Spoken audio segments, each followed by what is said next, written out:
Good morning. আবারও একটা নতুন সকালে নতুন একটা ভ্লগ নিয়ে তোমাদের কাছে চলে এসেছি। আজ বৃহস্পতিবার। জানো তো, প্রতিদিন আমার ঠাকুর দিতে যতটা না সময় লাগে, আজকে বৃহস্পতিবারে তার থেকে একটু বেশি সময় লাগে। কারণ প্রত্যেক বৃহস্পতিবারেই আমি ঠাকুরের সমস্ত কাপড় পাল্টে, আসন মুছে পরিষ্কার করে তারপরে ঠাকুর দিই।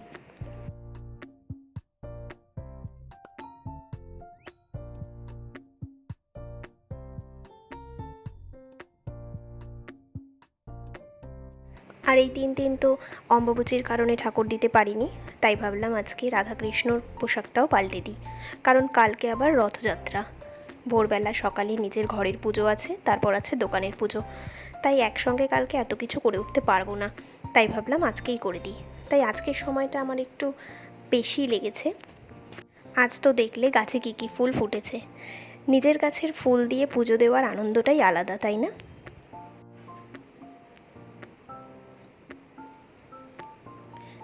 দেখো, প্রদীপের শিখায় মায়ের মুখখানি কেমন জ্বলজ্বল করছে। প্রতিদিন এতগুলো করে ফুল পেলে পুজো দেওয়ার আনন্দটা দ্বিগুণ বেড়ে যায়। আজকে ভগবানকে ভোগ দিয়েছিলাম লাড্ডু। আমার মায়ের খাওয়া শেষ হয়ে গেলে আমার ঘরের মা লক্ষ্মী এসে হাত পেতে দাঁড়িয়ে অপেক্ষা করছে প্রসাদ খাবে বলে। আর এখানেই তো ভগবানকে খুঁজে পাওয়া। পুজো শেষ করে উঠতে আমার আজকে অনেকটাই লেট হয়ে গিয়েছিল, তাই আজকে আর রান্নার ভিডিওটা করতে পারিনি। আজকে শুধু 2 রকম রান্না করেছি, একটা চচ্চড়ি আর মাছের ঝোল।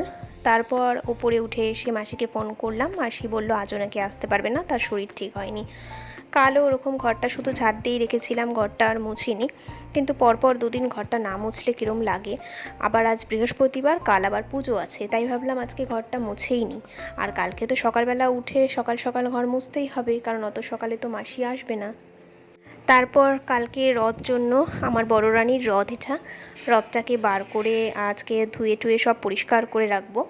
আর রোদেও শুকিয়ে নেব, কারণ রথটা তো কাল সাজাতে হবে। এই রথটার বয়স প্রায় 5 বছর। বড় রানীর যখন 2 বছর বয়স, তখন ওর বাবা কলকাতা থেকে এই রথ এনে দিয়েছিল। প্রত্যেক বছর রথটাকে এই রথের দিনে বের করা হয়, আর তারপর যত্ন করে তুলে রাখা হয় পরের বছরের জন্য। কাল দোকানে যেহেতু পুজো, তাই আজ থেকেই সব জোগাড় শুরু হয়ে গেছে। কারণ অনেক ভোরে উঠে বাড়ির পুজো সেরে 8টার মধ্যে দোকানে গিয়ে সব গোছাতে হবে, কারণ 10টার মধ্যে ঠাকুরমশাই আসবে। তাই অত সকালে সব কিছু গুছিয়ে উঠতে পারবো না বলে আগের দিন যা যা লাগবে ঠাকুরের পৈতা, সিঁদুর, কর্পূর, সলতে, এগুলো সব গুছিয়ে নিচ্ছিলাম। আর আগের দিনই বাসন ধুয়ে রাখা হয়েছে। আর কিছু ফল আনা হয়েছে, আর কিছু ফল কালকে সকালে আনলেই হয়ে যাবে।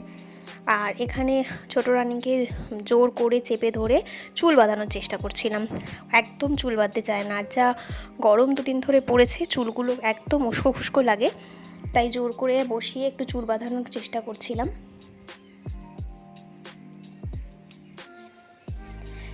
দেখো, আমার ছোটো রানীকে 2টো চুল বেঁধে কেমন লাগছে। ওকে আবার চুল বেঁধে যখন জিজ্ঞেস করছি বলো তো কেমন লাগছে, আবার কি সুন্দর করে বলছে ভালো।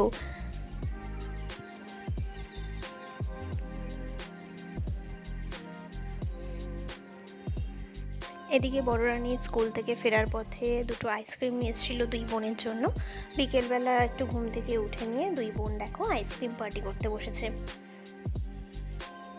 বড় রানী তো আইসক্রিম খেতে ভীষণ ভালোবাসে, কিন্তু ওই ছোটোটাও দেখো কোনো অংশে কম যায় না। পুজোর কয়েকটা কেনাকাটা বাকি ছিল, আর মাম্মাম রথ সাজাবে বলে ওই রথের কিছু জিনিস কেনাকাটা করতে যাব বলে 3জনেই তারপরে রেডি হয়ে নিয়েছিলাম।